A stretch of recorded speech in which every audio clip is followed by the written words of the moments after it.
morning, everybody. 15 minutes after the hour. Welcome to the Sunrise Show. Craig Fronikin, and I want to welcome onto the program the Executive Director for HealthyForests.org, Nick Smith. And Nick has been in the Oregon legislature, and he's now directing this so essential and important force in the Northwest. And healthy communities, healthy forests, healthy communities, and you may be getting an email from that. You may see it, but Nick, it's great to have you on, and it's great to see you doing just great work with this, ladies and gentlemen. So, Nick, thanks for being on the program this morning. Good morning, Craig. Thanks for having me back on the show. I appreciate it. You bet. Well, it's interesting because I classify you as kind of a watchdog, and you're watching what's going on because you get past the hype of everything. And last week, you released this email, and of course mentioned that the Bureau of Land Management, the BLM, has released their draft resource management plan, an RMP, and there is a 90-day public comment period, and it's determining the future of over 2.5 million acres in Western Oregon. That's us, ladies and gentlemen, including 2 million acres of the ONC lands. Their executive summary is posted. It's on their website. In fact, we posted it on our Facebook page a minute ago. So, Nick, tell us about this, because it comes up short, doesn't it, related to harvests? Well, yeah, Craig, this is a pretty big deal because we're talking about millions of acres of forest land in Western Oregon and especially in Southwest Oregon. I think, as always, it's important to take a step back and talk about the ONC lands because, as a reminder, these lands were established under a special federal mandate. Unlike national forests that are, typically managed for multiple uses, the ONC lands are supposed to be managed for the express benefit for local communities, both through jobs and timber revenues. Exactly, yeah. So the draft RPs that you mentioned, really are important because it's going to determine the future of how these forests are going to be managed. Absent, I would say, congressional action. Essentially, what it is, it's an update to the Northwest Forest Plan. Unfortunately, the more we look at these plans, the more problems we find. All of the alternatives put forth by the BLM fall short of meeting the needs of our forests and communities. So, for example, the agency's preferred option or alternative provides a sustained harvest level of just 20% of the forest's annual growth. That's shocking. That is absolutely shocking. That's 20%. It's 1 billion board feet a year. So only 200 million acres is what they're proposing? If that. Yeah, if that level even materializes, and that's not the only thing, Craig. It also doubles the amount of acreage of land set aside. So, less than 30% of the land would be open to active management under the BLM's preferred plan, and overall, putting the economics aside for a moment, locking 70% of BLM's forests from active management, in my opinion, will lead to further declines in forest health and, will provide our communities no relief from severe and catastrophic wildfire. It's crazy. If you're just joining us, we've got Nick Smith on. He's the executive director of HealthyForests.org, Healthy Forests, Healthy Communities. And the great thing about what Nick's done on his website is you can join the coalition, you can sign on, and you can actually get a letter sent out to congressmen and senators related to what's going on with this. And this is, ladies and gentlemen, this is about healthy forests. And when you're talking about the BLM only allowing 20% of the annual growth. See, I try to go, all right, 2 years or 3 years, Nick. What happens, 20%, 20%, 20%?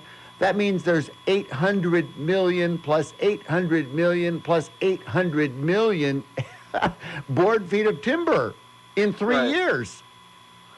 Well, we all know what happens when growth, far exceeds not just, timber harvest, but, other sort of disturbances in the forest. You have accumulation of growth, fuel loads on the forest, and tree mortality increases as well. And so, If we're not going to actively manage these forests, certainly they will burn up through a catastrophic wildfire. There's a choice in front of us. We can actively manage the forest. We could let them burn up. My opinion is that we should manage them. Well, exactly right. And this is not, now that we've got drought in front of us, we're in the crosshairs.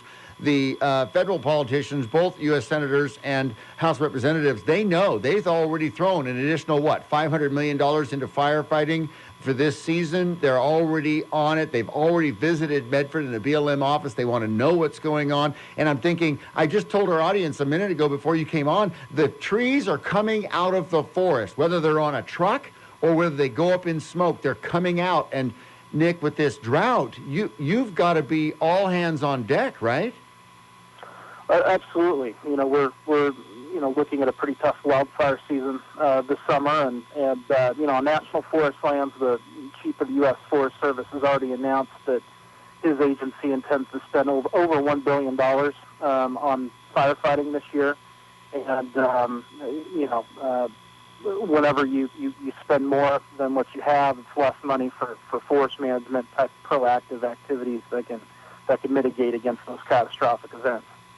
Exactly. And, the next thing is I understand the natural wildfire element, and we've got a couple of minutes before we go to break. But what's interesting, Nick, is when you get right down into forest fire and forest management, what they were saying is the natural fires that occur that clean out the underbrush and make areas for grasses and things like that, those aren't happening anymore because they normally would burn themselves out. In fact, that average 3,700 acre fire is now going to 46,000 acre fire. That's craziness.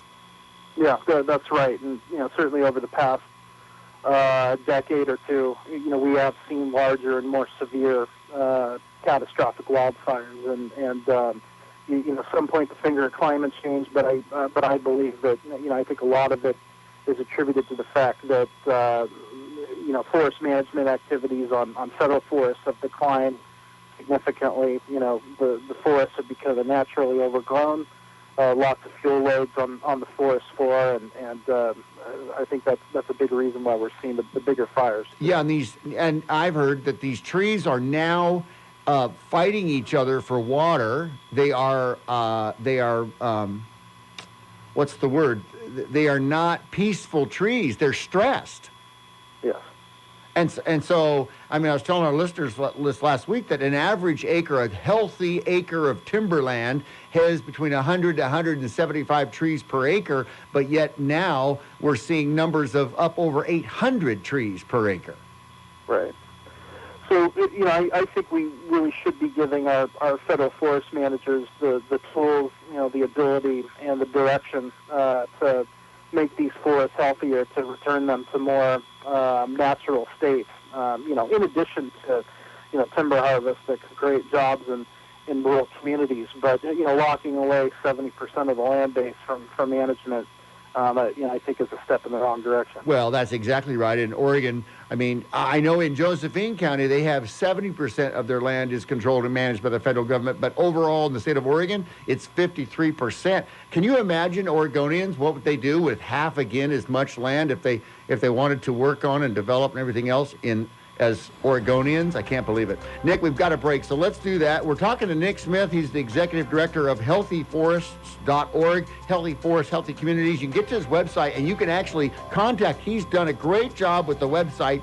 Get to the homepage and there's a button right there, Contact Elected Officials. Boom, puts you right in. You can like it on Facebook. You can follow along. It's healthyforests.org. Great conversation, Nick. Hold on, and we'll get it to a break and then come right back, and we'll be talking about this forest fire suppression and what's happening and how much money. Why do they spend the money on forest fires? Why don't they give it to the BLM? I don't know. Back after this on The Sunrise Show. So get up. Top of the morning to you.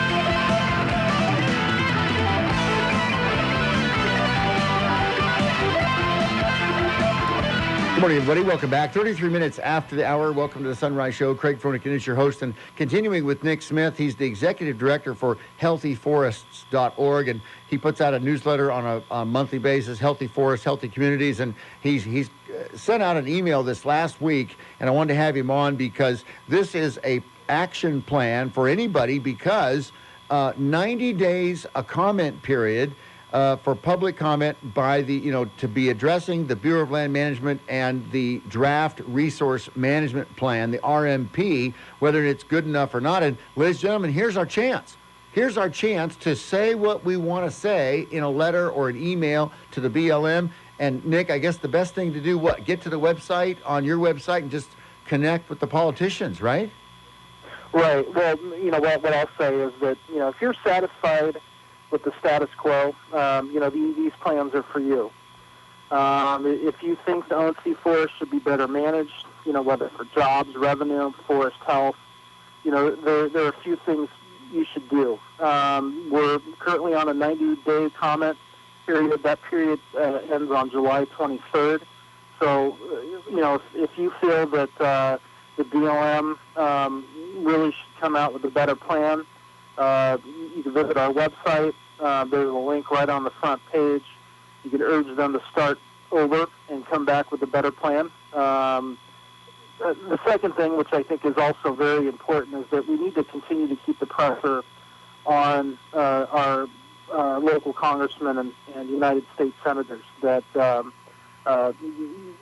resource management plans, it represents another broken promise from the ONC Act. Another failure to actively manage these forests, both for forest health and for jobs.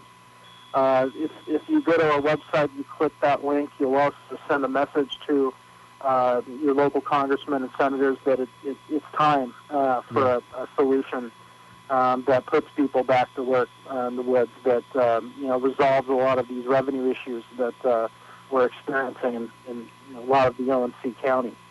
Also, one thing is that the BLM is holding a number of open houses coming up, and they will have one meeting in Medford. They have not set a date and time yet. Okay. But it'll probably be at the end of the month. All right. Well, let me know, and let's have a rally for that to go down there for folks to kind of attend that, so we can do that as well. What's amazing, Nick, is it said federal government spent almost $2 billion fighting fires nationwide, but only $350 million on forest management. And I tell you what, it's up close and personal to Southern Oregon because Josephine County is having a special election tomorrow, whether or not they can approve a $1.40 per thousand on their property tax so that they can provide essential services, law enforcement for sheriff and those kind of things, and keep their jail and their juvenile center open. And it's just like, this is, ladies and gentlemen, this is it. If they don't, because the timber sales, 70% of Josephine County is controlled, managed by the BLM, U.S. Forest Service. They could sell some of this timber, and those receipts would pay for better management, correct? That's absolutely right. And, Josephine County is not alone. There are many forested counties throughout the Northwest that fall under heavy federal land ownership. And so, when the federal government, controls, 75%, all the way up to, in some cases, 98% of the county's land base, there are not a lot of options for, private industrial land development and things like that. And so, it all comes down to, the federal government being a good landlord, so to speak, in terms of allowing, Josephine County citizens and those throughout the Northwest to get back to work on these forests. The benefit is that not only does it generate revenues for counties, once again, the federal government pays no property tax on the land it owns. The revenues are provided to the county to pay for essential services and schools, but we also have revenue from job creation. And so, I think the primary solution for forested counties is to get the federal government to actively manage its lands again. Well, that's exactly right. And it's like we're going to get a 1-2 punch because Southern Oregon is an epicenter when it comes to tourism. You have Crater Lake National Park. You have Hellgate jet boats. You've got the Shakespeare Theater. You've got all this other great, the Brit Festival. You've got all this great tourism, the rafting on the Klamath and, the Rogue River. And when smoke fills the air, people run for cover, and all of a sudden, you talk to anyone in tourism, the trips cancel on an hourly basis, and we losing our shorts on it. And it's just like, okay, so if we don't harvest our timber and manage our lands, then they get into forest fire because they're suspect for it. And then we lose the tourism. It's a 1-2 punch. Yeah, absolutely, and timber is just one benefit of active management, and so who knows? It probably is too late for this year. As we head into a tough, wildfire season. But we have a choice. We can actively manage the forests, or we can let them burn up. And certainly, when you have these catastrophic wildfires, it not only burns up timber, but it fills the valleys with smoke and public health hazards, and also the recreational values we have in the Rogue Valley and throughout Western Oregon. Well, then the whole salvage piece, too, that's a horrible thing. I don't even want to get into that. Ladies and gentlemen, we're talking to Nick Smith. He's the executive director of healthyforest.org. And right on the website, healthyforests.org, there's a button there that you can contact the politicians, elected officials, and tell them what you think. This is a way to do that. It generates to all of the senators, U.S. senators, and local congressmen, and we need this because there are, it's an open day period, open period, 90 days. It's going to ending, July 23rd? July 23rd, yep. Yeah, exactly. So we want to get folks to do that. We'll be talking more, and then there'll be an open house with the BLM coming up the end of this month. And Nick, it's always great to have you on this, on this stuff. It really is. I enjoy being on the program, Craig. I appreciate it. All right, Nick, we're out of time, but it's great. Keep up the good work up there. Keep us posted on anything that's going on, and we'll surely pass it on to the folks. I sure will. Have a great day. All right. Thank you, Nick. Take care. Boy, Nick Smith is doing a great job, and he's familiar with the legislature, what's going on there. Ladies and gentlemen, if we don't stand up, who's going to? All right, got to get to a break. We'll be right back at the Sunrise Show after this. Craig Thornick, News Radio 880 KCMX.